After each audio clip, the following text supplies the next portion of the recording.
같이 기도함으로 새벽기도 시작합니다. 하나님, 하나님의 말씀 깨닫기 원합니다. 계시록에 나타난 하나님의 미묘한 말씀들의 의미와 우리 가운데 주신 하나님의 은혜를 깨닫고 오늘날 살아가는 우리의 삶 가운데 살아내는 역사가 있게 하여 주옵소서. 예수님 이름 받들어 기도합니다. 아멘. 오늘은 계시록 10장 1절에서 11절까지의 말씀입니다. 계시록 10장 1절에서 11절까지의 말씀입니다. 내가 또 보니 힘센 다른 천사가 구름을 입고 하늘에서 내려오는데 그 머리 위에 무지개가 있고 그 얼굴은 해 같고 그 발은 불기둥 같으며 그 손에는 펴 놓인 작은 두루마리를 들고 그 오른발은 바다를 밟고 왼발은 땅을 밟고 사자가 부르짖는 것 같이 큰 소리로 외치니 그가 외칠 때 7 우레가 그 소리를 내어 말하더라. 7 우레가 말을 할 때에 내가 기록하려고 하다가 곧 들으니 하늘에서 소리가 나서 말하기를 7 우레가 말한 것을 임봉하고 기록하지 말라 하더라. 내가 본 바 바다와 땅을 밟고 서 있는 천사가 하늘을 향하여 오른손을 들고 세세토록 살아계신 이 곧 하늘과 그 가운데 있는 물건이며 땅과 그 가운데 있는 물건이며 바다와 그 가운데 있는 물건을 창조하신 이를 가리켜 맹세하여 이르되 지체하지 아니하리니 7 천사가 소리내는 날 그의 나팔을 불려고 할 때에 하나님이 그의 종 선지자들에게 전하신 복음과 같이 하나님의 그 비밀이 이루어지리라 하더라. 하늘에서 나서 내게 들리던 음성이 또 내게 말하여 이르되 네가 가서 바다와 땅을 밟고 서 있는 천사의 손에 펴놓인 두루마리를 가지라 하기로 내가 천사에게 나아가 작은 두루마리를 달라 한즉 천사가 이르되 갖다 먹어버리라.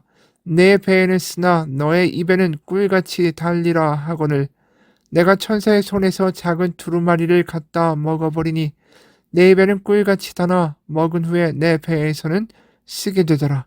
그가 내게 말하기를 내가 많은 백성과 나라와 방언과 임금에게 다시 예언하여야 하리라 하더라. 아멘. 오늘 7번째 나팔이 불리는 장면입니다. 그 시작은 천사가 등장하죠. 1절에서 3절입니다. 내가 또 보니 힘센 다른 천사가 구름을 입고 하늘에서 내려오는데 그 머리 위에 무지개가 있고 그 얼굴은 해 같고 그 발은 불기둥 같으며 그 손에는 펴놓인 작은 두루마리를 들고 그 오른발은 바다를 밟고 왼발은 땅을 밟고 사자가 부르짖는 것 같이 큰 소리로 외치니 그가 외칠 때 7 우레가 그 소리를 내어 말하더라. 이 장면을 마치 하나님의 임재가 있는 것 같이 보일 정도입니다. 그의 머리에 무지개가 있죠. 무지개는 바로 노아의 방주 때 하나님이 다시는 물론 이 세상을 심판하지 않겠다고 하신 언약의 상징이죠. 그리고 그의 발이 불기둥 같다라고 말합니다. 불기둥, 우리가 출애굽기에서 많이 보던 이야기죠. 바로 출애굽한 이스라엘 백성을 이끌었던 것이 구름기둥, 불기둥입니다.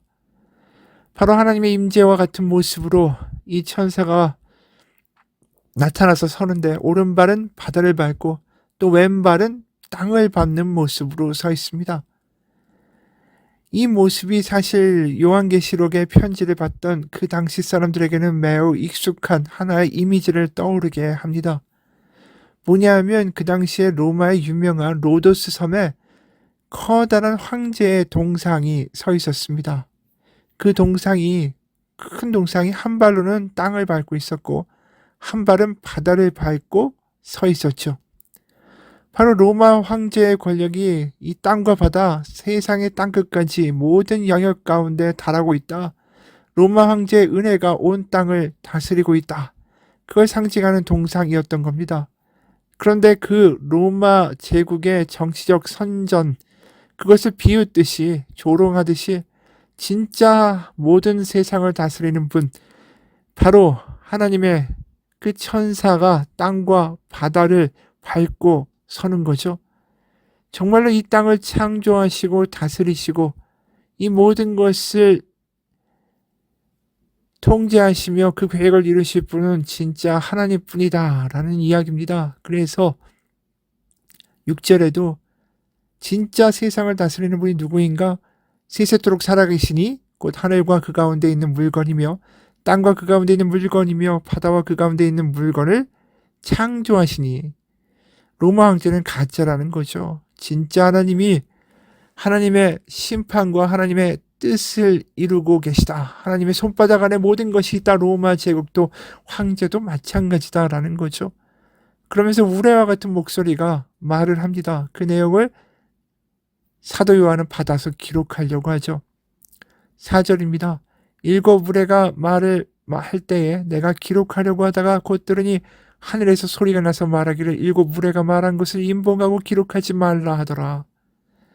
사실 우리가 6번째 인, 거기까지만 자세한 내용이 나오고 7번째 인에 대한 내용은 사실 앞에서 나오지 않았죠. 그것처럼 7번째 나팔의 내용도 여기서 숨겨집니다. 바로 하나님의 최종 심판 때 나타날 일들과 자세한 내용은 그 누구도 알 수가 없다라는 거죠. 예수님도 그런 이야기를 하셨습니다. 마태복음 24장 36절. 마태복음 24장 36절. 그러나 그날과 그때는 아무도 모르나니 하늘의 천사들도 아들도 모르고 오직 아버지만 아시느니라. 그래서 7번째 인이나 7번째 나팔이나 그 모든 것이 비밀로 감추어지죠. 그 대신에 바로 17절에 또 6절 맨 마지막에 이런 이야기가 나오죠. 지체하지 아니하리니 7절 7째 천사가 소리내는 날 그의 나팔을 불려고 할 때에 하나님이 그의 종 선지자들에게 전하신 복음과 같이 하나님의 그 비밀이 이루어지리라. 지체하지 않고 이루어지리라. 그러니까 그 때와 시는 알 수가 없고 어떠한 내용과 어떠한 일들이 있을지 정확하게는 알지 못하지만 분명히 구약과 신약에 다 걸쳐서 그 선지자들 통해서도 말씀하시고 이스라엘 백성을 통해서도 드러내신 하나님의 회복의 열심, 바로 다시 말해서 에덴 동산을 다시 회복시키고자 하시는 하나님의 그 노력과 열심과 비밀과 계획이 이 지체되지 않고 7번째 나팔이 불려질 때는 다 이루어질 것이다 라는 거죠. 그리고 나서 사도 요한한테 희한한 일이 벌어집니다. 9절에서 11절이요. 내가 천사에게 나아가 작은 두루마리를 달라 한즉 천사가 이르되 갖다 먹어버리라. 너의 배에는 쓰나 너의 입에는 꿀같이 달리라 하거늘 내가 천사의 손에서 작은 두루마리를 갖다 먹어버리니 내 입에는 꿀같이 타나 먹은 후에 내 배에서는 쓰게 되더라. 그가 내게 말하기를 네가 많은 백성과 나라와 방언과 임금에게 다시 예언하여야 하리라 하더라. 그 내용을 적지 말고 말하지도 말라는 두루마리, 하나님의 비밀, 하나님의 큰 계획에 대한 그 책을 바로 사도 요한이 먹게 되는 거죠. 이런 장면은 사실 에스겔 선지자에게도 있었던 일이에요. 에스겔서 3장 1절에서 4절입니다. 에스겔서 3장 1절에서 4절이에요. 또 그가 내게 이르시되 인자야 너는 발견한 것을 먹으라. 너는 이 두루마리를 먹고 가서 이스라엘 족속에게 말하라 하시기로 내가 입을 벌리니 그가 그 두루마리를 내게 먹이시며 내게 이르시되 인자야 내가 너에게 주는 이 두루마리를 너의 뱃속에 넣으며 너의 창자를 채우라 하시기에 내가 먹으니 그것이 내 입에서 달기가 꿀 같더라. 그가 또 내게 이르시되 인자야 이스라엘 족속에게 가서 내 말로 그들에게 고하라. 다시 말해서 두루마리를 먹는다라는 것은 하나님이 결국 모든 것들을 하나님의 때에 심판하신다. 그래서 돌아오라는 메시지를 전하는 임무를 맡게 된다라는 뜻이에요. 두루마리를 먹는다는 게 선지자처럼. 그러니까 사도 요한이나 결국은 그 사도 요한과 같은 이 계시록을 받게 되는 이 그 당시의 교회 성도들한테 똑같은 메시지가 전해지는 거죠. 하나님의 열심과 하나님의 구원과 하나님의 심판을 세상 가운데 선포하고 회개하기를 촉구하라라는 뜻이에요. 그러니까 교회나 사도 요한이나 결국 이것을 해야 된다라는 거죠. 그래서 오늘 11절에 그가 내게 말하기를 네가 많은 백성과 나라와 방언과 임금에게 다시 예언하여야 하리라 하더라. 이게 오늘날 선교사, 우리가 선교를 하는 이유가 되는 거예요. 많은 백성과 나라와 방언과 임금에게 선포해야 된다. 하나님이 어떤 하나님이신지, 하나님의 커다란 계획과 심판과 구원의 역사. 그런데 이제 에스겔에 아까 우리가 봤을 때는 그 두루마리를 먹으니까 어땠습니까? 그것이 입에서 달기가 꿀과 같다라고 말했어요. 근데 사도 요한이 먹은 두루마리는 어땠냐면 10절에 내가 천사의 손에서 작은 두루마리를 갖다 먹어버리니 내 입에는 꿀같이 달아. 여기까지는 에스겔과 똑같아요. 근데 먹은 후에 내 배에서는 쓰게 되더라. 이게 에스겔과 사도 요한의 큰 차이죠. 입에서는 달지만 배에서는 쓰다라고 말하는 거예요. 그 이야기는 뭐냐면 계시록이 하나님의 열심과 하나님의 구원의 역사의 책이기도 하지만 동시에 하나님은 결국은 심판하시고 결국 땅의 모든 권세들과 사탄과 그리고 악한 이들을 결국은 심판하시는 심판주가 되신다는 내용이 있기 때문에 그 내용이 비록 달기만 할 수는 없다라는 거죠. 다시 말해서 순교와 핍박을 당하면서 이 땅에서 살아가는 성도들에게는 하나님이 모든 걸 다스리시고 통제하시고 결국은 다시 오신다. 위로와 복의 책이니까 달 수밖에 없습니다. 하지만 동시에 땅에 속한 이들에게는 결국 너희들에게는 심판이 있다. 하나님이 분노하신다라는 이야기를 할 수밖에 없는 이 아픈 이야기가 될 수밖에 없는 거죠. 그래서 많은 나라와 방언과 임금들에게 심판과 경고의 내용을 또한 선포해야 하기 때문에 배에서 쓰다라고 말하는 것입니다. 여러분, 교회가 오늘날 우리가 또 우리 성도가 해야 되는 메시지, 세상에 선포돼야 되는 메시지도 마찬가지입니다. 믿는 이에게는 분명히 하나님의 말씀은 이 하나님의 분명한 약속과 소망과 희망을 주는 말씀이다라는 거죠. 하지만 동시에 우리 가운데도 세상의 심판을 이야기하면서 우리가 그거에 상응하는 고통과 희생과 핍박도 감당해야 하는 진리이기도 하다라는 것입니다. 그래서 하나님이 당신을 사랑하십니다라는 이야기만 우리가 전해야 되는 게 아니라 분명히 하나님이 심판하시고 하나님이 회개하기를 원하신다라는 진지한 이야기도 우리가 전해야만 한다라는 거죠. 오늘날 교회가 한쪽의 메시지만 너무 편중되어 있다라는 거예요. 사랑의 하나님만을 이야기하죠.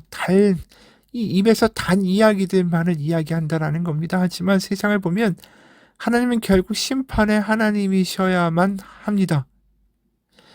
이게 참 모순되는 거죠. 은혜의 하나님, 사랑의 하나님이지만 분노와 심판의 하나님이시다라는 이미지는 굉장히 대척되는 이미지 아닙니까?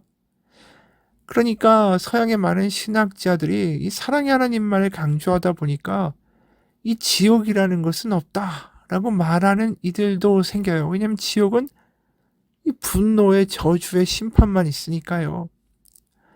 게다가 우리가 나는 지옥에 안 간다라고 자신할 만큼 우리는 그렇게 의로운 사람이 아니다라는 생각도 같이 깔려 있는 거죠. 그러니까 지옥은 없다. 하나님은 심판하시지 않는다. 다 용서하신다. 이렇게 이야기하고 싶은 거죠.